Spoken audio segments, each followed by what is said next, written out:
एक खूबसूरत से गांव में हरियाली से भरा एक प्यारा सा घर था। इस घर में रहती थी एक नन्ही सी बच्ची जिसका नाम था ईमान। ईमान अपने घर की सबसे प्यारी और सबकी लाडली थी। अम्मी हूँ या अबू, दादी हूँ या नाना, सब ईमान को दिल से चाहते थे। ईमान का घर एक बड़े से बागीचे के बीच बना हुआ था। इस बागीचे में रंग बरंगे फूल थे, आम और अमरूद के दरख्त थे और नर्म सब्ज घास थी।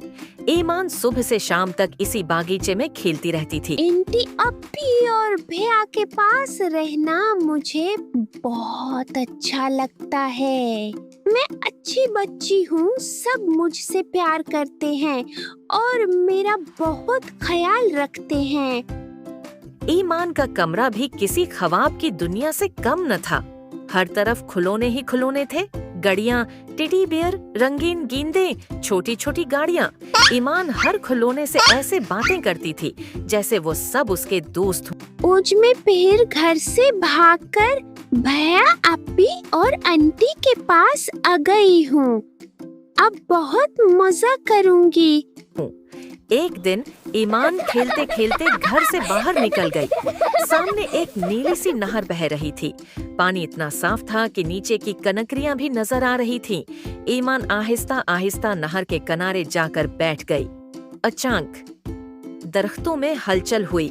चंद शरारती बंदर वहां आ गए।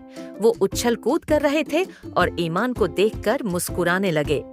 ईमान ने हंसते हुए कहा, तुम लोग भी खेलना चाहते हो? जैसे बंदर ईमान की बात समझ गए हों, वो तालियां बजाने लगे। इसी वक्त झाड़ियों के पीछे से एक सफेद सा खरगोश भी निकल आया। वो ईमान के पास आकर बैठ गया। अब ईमान अकेली नहीं थी। बंदर, खरगोश और ईमान सब दोस्त बन गए। कभी गेंद उछालते, कभी नहर के किनारे दौड़ लगाते और कभी दरख्तों के साए में आराम करते। इतने में एक और नन्ही सी बच्ची वहां आ गई। उसका नाम था मीरब था। वो ईमान की हम उम्र थी और बहुत प्यारी मुस्कुराहट रखती थी। मीरब ने आहिस्ता से कहा, क्या मैं भी तुम्हारे साथ खेल सकती हूँ?